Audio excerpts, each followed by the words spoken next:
Ayan, good morning mga brothers and sisters, mga friends. Third day natin ang ating Bible morning walk.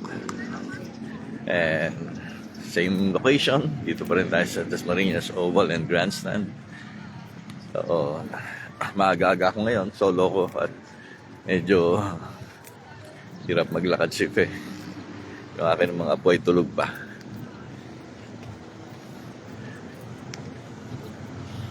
Okay, samahan nyo ako sa ating Bible morning walk. Di pwedeng at di rin pwedeng walang Bible.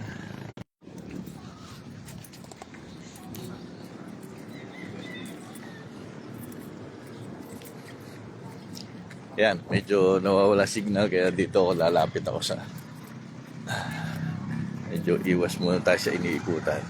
Tayo sa loob ng soccer field mag-walk para wala rin ako may istorbo.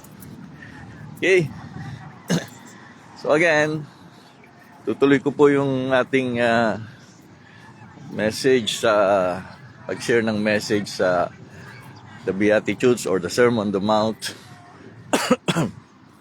And nandito na po tayo sa Matthew chapter 5 verse 5. Sinimulan natin ito sa Blessed are the poor in spirit, for theirs are the kingdom of heaven. Kahapon naman yan, Matthew 5 verse 4. Blessed are those who mourn, for they will be comforted by God. Ngayon po, mapalad ang mga mapagpakumbaba sapagkat mamanahin nila ang daigdig. Sa English version, blessed are the meek, for they will inherit the earth. Blessed are the meek, for they will inherit the earth. Ngayon, yung Tagalog version, yung pagkakasalin ay mapalad ang mga mapagpakumbaba. So, itong word na ito parang siyempre sa common word natin yung humble, no? Blessed are the humble. Pero hindi yun ang ginamit eh. Blessed are the meek. Actually, ibang Greek words sila pareho, no? So yung humble na makikita natin sa Philippians 2 verse 8, characteristics of Christ, emptying himself, appearing in the appearance of man, he humbled himself even to the point of being a servant.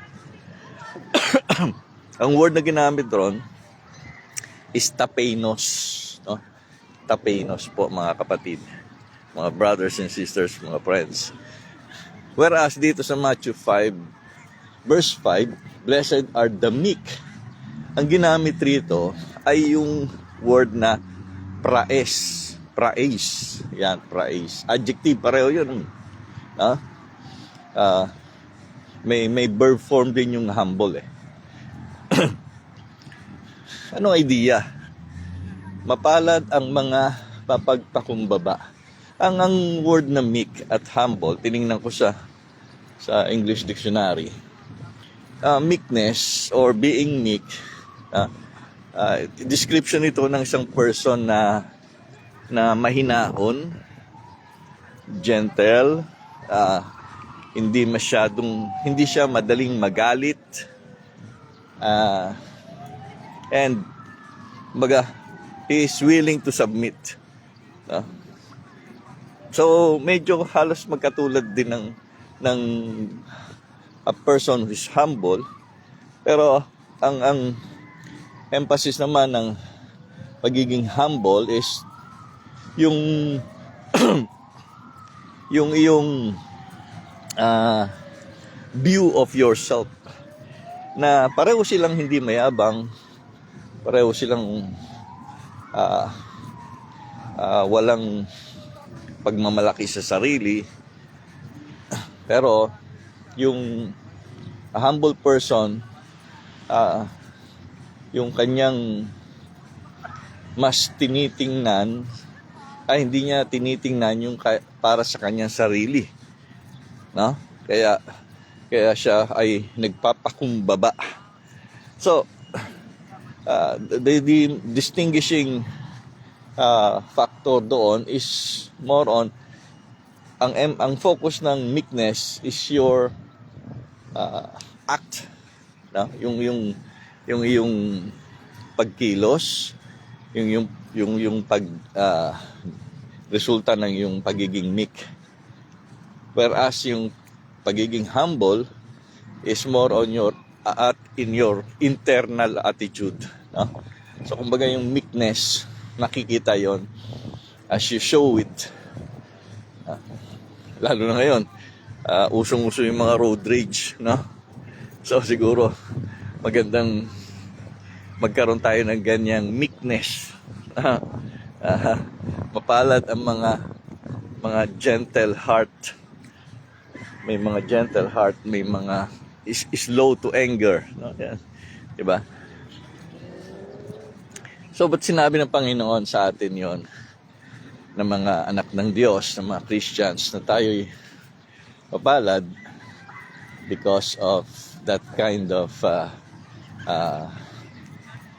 character, no? Being meek. Siguro diyan galing yung salitang silent, no? Ano ba sa English yung silent? Tahimik, no? So tahimik is meek. Pero yun yung isang ibinabato sa ating idea na magandang maunawaan nating lubusan, kasi tayo yun mga mananampalataya yun. Kaya dapat pala ang Christian, hindi siya mainitin ng ulo, no?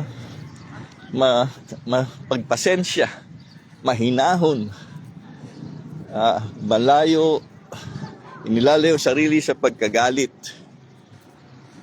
So blessed are the meek. And ang isang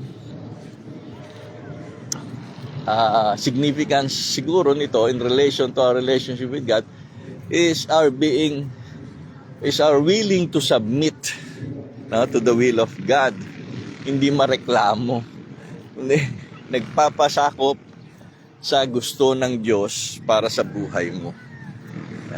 Paikot-ikot lang ako dito so dito ako sa loob ng soccer field. Andun sa labas ng oval yung mga nag-walking and jogging. Pero we're still walking. So yan mga kapatid, masaya daw tayo, no? Kung nandun yung katangian yon, mapalad tayo. And the reward for that, or siguro pwedeng sabihin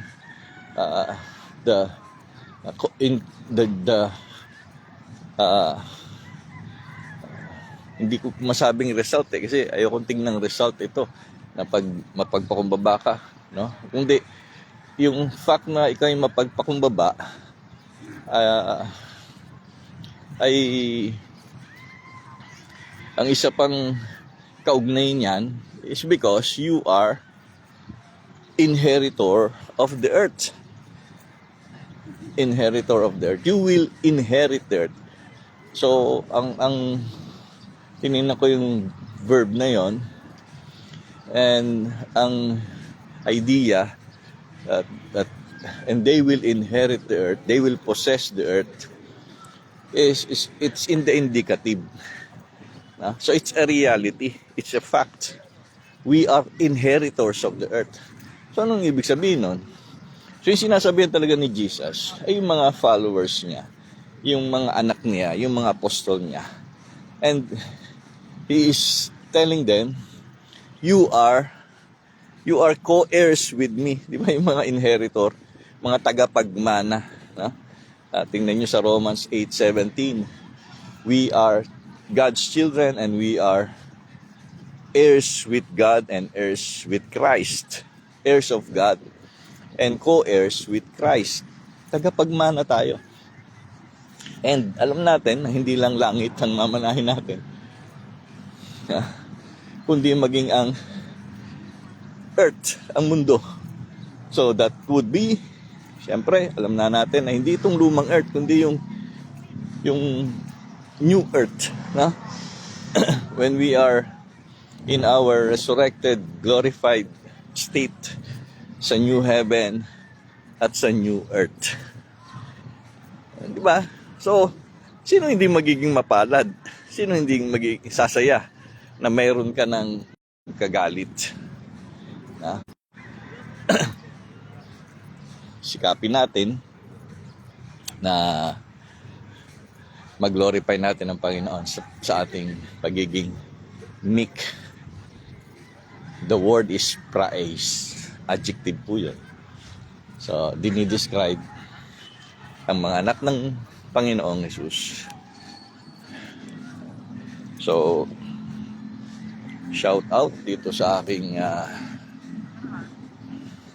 kapilang ko ng aking batik shirt. Nadampot ko lang ito eh. Pero maganda kasi. Sino yan? So, maganda kasi babae yung design. Pero hindi. Maganda. Yeah, prayer warrior. Pere de Rosto. Ayan, matingnan nga sa Google kung talagang ibig sabihin. God bless po. Good morning sa ating lahat. Ito po ang ating Bible morning walk. Pray bago po tayo magpunta sa ating mga trabaho, sa ating mga paaralan, maging sa ating nag-stay man tayo sa ating tahanan. Pray first. God bless. Good morning. It's a Bible morning para sa ating lahat.